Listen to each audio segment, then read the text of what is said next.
Welcome back to my channel, everyone. So today we will be talking about combination, differentiating permutation and combination, finding the combination of n objects taken out at a time, and solving problems involving combination. So sit back, relax, and enjoy this video tutorial. Before we proceed to the discussion part, let's have this activity. Help me list the possible combo meals. Given, for the rice, we have plain rice and egg rice. For the main dish, we have chicken adobo and pork chop. And for the drink, we have boko juice and orange juice. For the first combo meal, we have plain rice paired with chicken adobo and boko juice. So for the plain rice, we will just put PR. Next, chicken adobo, and boko juice.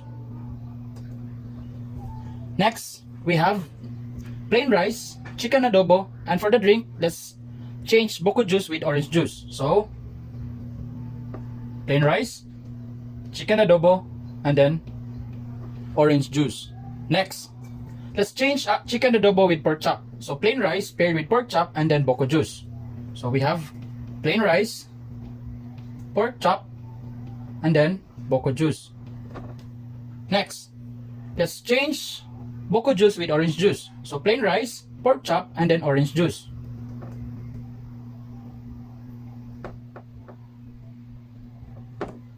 Now, let's change the plain rice to egg rice. So we have egg rice, chicken adobo, and then boko juice.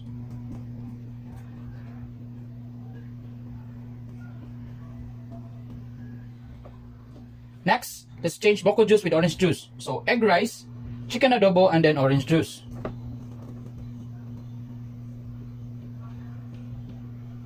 Next, let's change pork chop. Egg rice, pork chop, and then boko juice.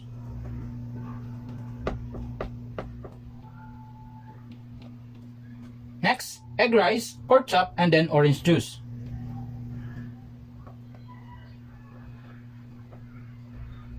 So, how many possible combo meals? There are 8 combo meals. So, this idea of listing the possible combo meals is what we call combination.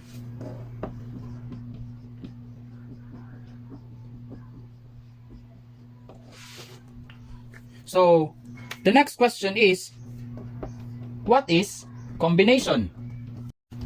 Combination is an arrangement of objects where order does not matter. So again, remember that order does not matter in combination. So, combination is denoted by this symbol, C of N and R. So, what is N here? N stands for the number of objects, while R stands for the number of objects taken at a time.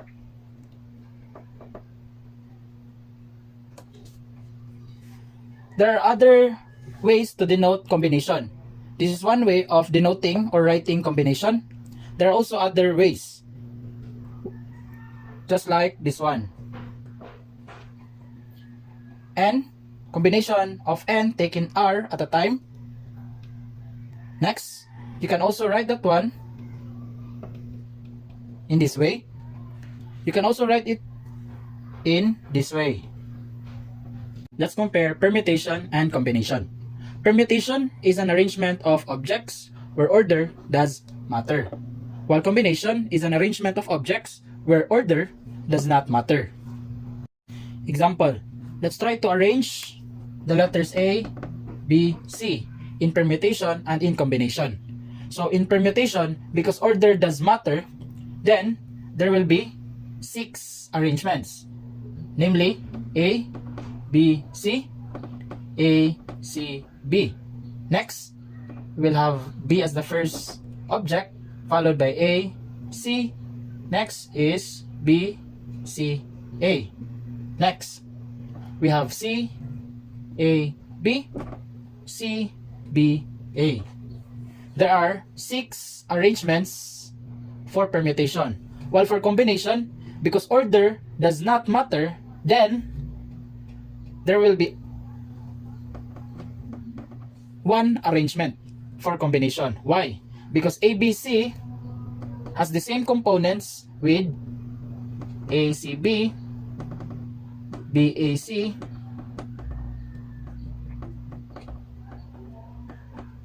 BCA, CAB, CBA. The elements of each arrangements are just the same. They have A, they have B's, and they have C's. So, there is only one arrangement for combination. While for permutation, there are 6 arrangements. Here, let's identify the following examples as permutation, where order does matter, and combination, where order does not matter. Number 1. Choosing 5 questions to answer out of 10 questions in a test. That is combination, because order does not matter. Number 2. Opening a combination lock. That is permutation, because arrangement of your code is important. 1, 2, 3 is different with 3, 2, 1. So the order of the code is important, or it matters. Number 3. Winning a contest is an example of permutation, because order does matter. Let's just say if the first place is alpha, then the second place is beta, and then the third place is Charlie. That is different from first place is Charlie, second place is alpha, and third place is beta. So the order matters, or the order is important. Number 4. Selecting 7 people to form a students affairs committee. That is an example of combination, because when you select 7 people out of a certain group of students, the order there is not important on how you select the 7 people. Number 5. Forming triangles from 6 distinct points in which no 3 points are collinear. That is an example of combination. So when you name a triangle, triangle ABC is still the same with triangle CBA.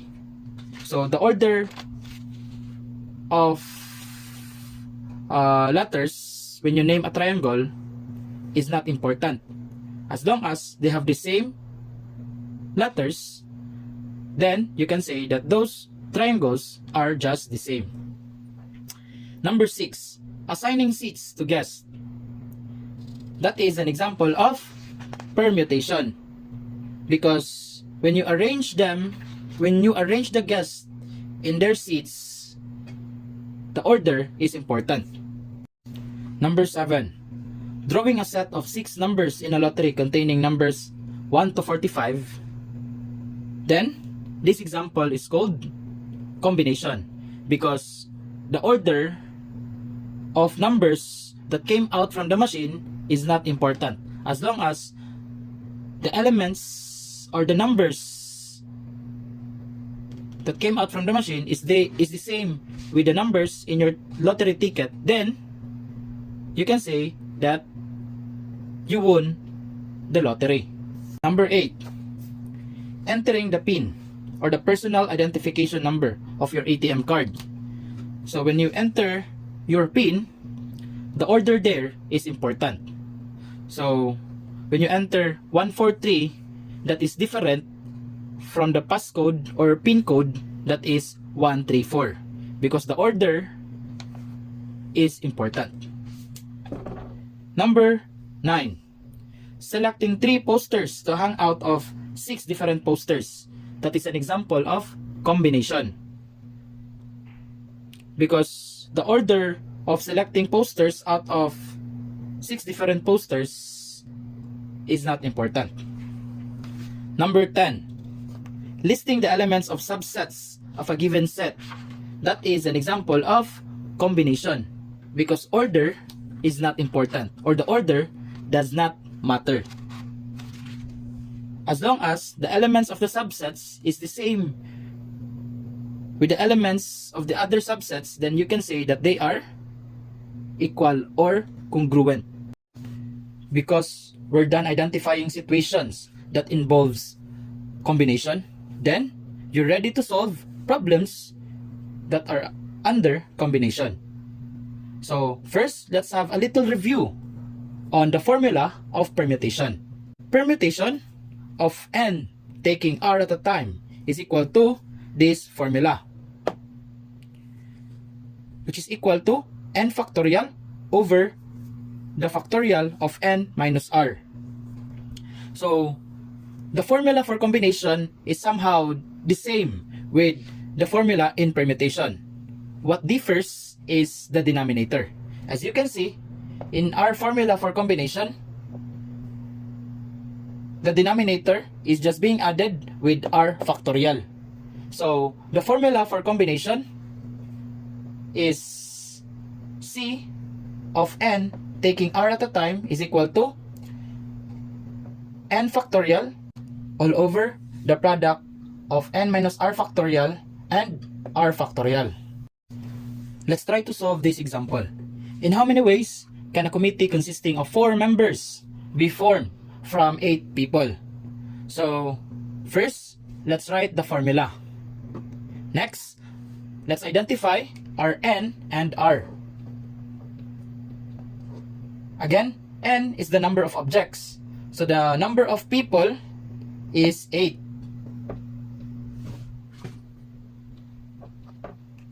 Then r is the number of objects taken at a time. So out of 8 people, how many persons are needed to form the committee? It should consist with 4 members. So, taking 4 at a time. So let's substitute now the following given in our formula. N is 8, so that is 8 factorial all over. N is 8, R is 4, and then R again is 4. Don't forget the factorial sign. Next, 8 factorial is equal to 40,320, and 8 minus 4 is 4. So 4 factorial is 24. Multiplied with 4 factorial again is 24. Next, copy 40,320. 24 times 24 is equal to 576. Next, 40,320 divided by 576 is equal to 70. And don't forget the unit. The unit here is ways, because it was asked in how many ways. So, write 70 ways.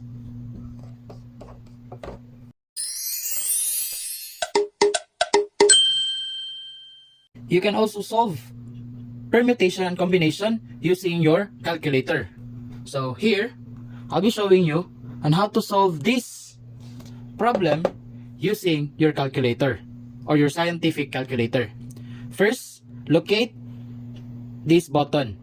As you can see above the multiplication symbol, there you can see NPR. That is for permutation. While above the division symbol is NCR, and that is for combination. Because this example is under combination, let's solve this one using this calculator and using this button. So first, turn on your calculator. Next, as you can see here above, it is written as NCR. So this one should be rewritten as NCR. The value of our N is 8. Write C, and then the value of our R is 4. 8C, 4 should be written in your calculator. So,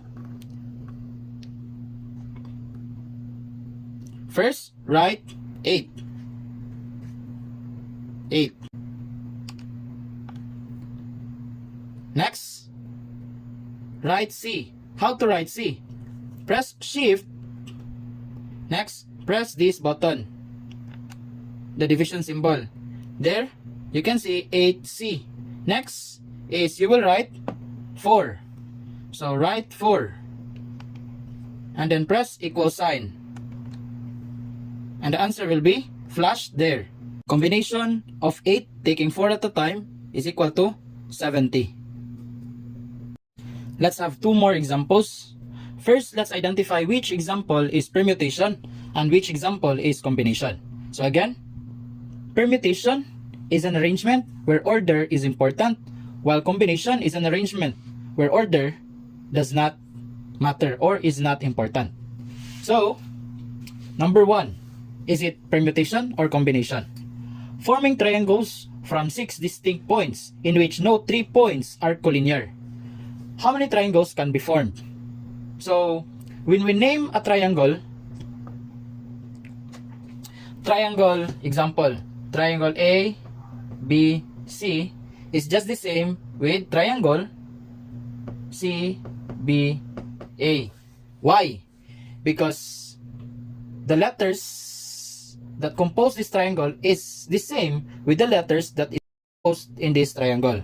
So, the order of letters is not important. So this one or this example is under combination.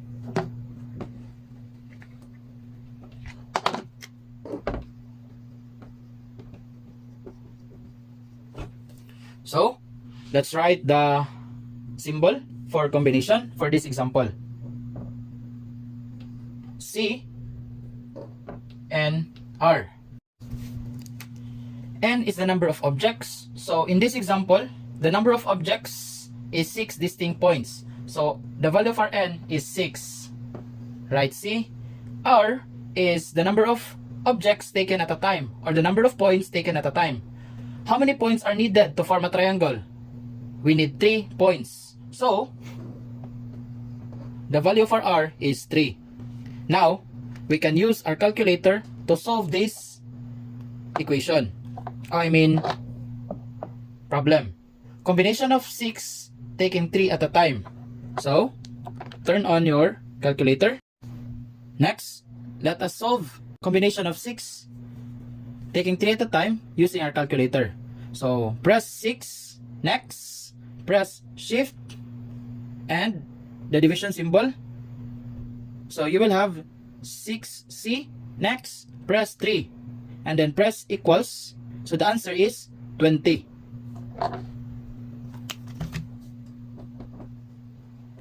And for the unit of our answer, that is triangles. How many triangles? So there are 20 triangles.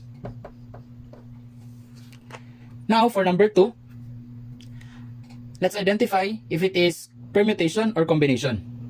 How many sets of 6 numbers can be formed in a lottery containing numbers from 1 to 45. So, when you play a lottery, wherein you're going to select 6 numbers from 1 to 45, will the order matter? Or is the order of the numbers important?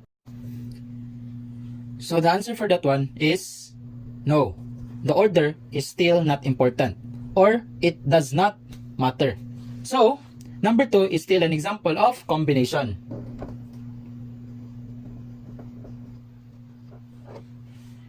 So let's write the symbol for this example. So write C.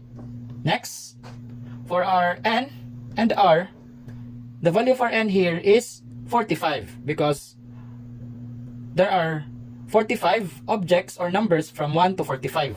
So that is 45. Then write C. R is the number of numbers taken at a time. So we need to form 6 numbers. So there are 6 numbers. So let's solve for the combination of 45 taking 6 at a time using our calculator. So first, turn on your calculator. So press 45. Next, press shift and then the division symbol, and you will get 45C. Next, press 6 and then equal sign. So number of sets in this example is equal to 8,145,060. So let's write that one. 8,145,060. So the unit for this example is sets. There are 8,145,060 sets of 6 numbers that you can form in a lottery containing numbers from 1 to 45. Let's have this last example. Let's identify if this one is a permutation or combination. How many 4-digit PIN can be formed using the ATM where repetition of digit is not allowed? So we're talking about personal identification number. In writing your PIN, order is very important, or order does matter. So this example is under permutation. So first, let's write the symbol, which is P. Next, identify our N and R. The value of our N is the number of objects. How many digits are there in writing a PIN? So there are 10 digits, namely 0, 1, 2, 3, 4, 5, 6, 7, 8, 9. You can choose from 0 to 9. Next, how many numbers are we going to use in our PIN? There are 4 digits. So let's write there 4. Next, our PIN is composed of 4 numbers or 4 digits. So the value of our R is 4. Next, we can use the formula or we can use our calculator in solving this example. So first, turn on your calculator. Next, write 10. Next, write P for the permutation by pressing Shift and NPR. So we have 10P. Next, press 4 and then press equals. So permutation of 10 taking 4 at a time is equal to 5,040.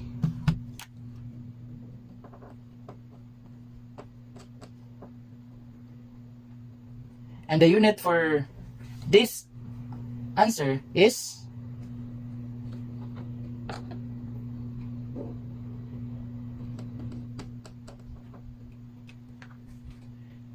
there are 5,040 PIN.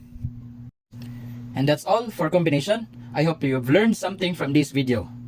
Thank you for watching. Bye bye.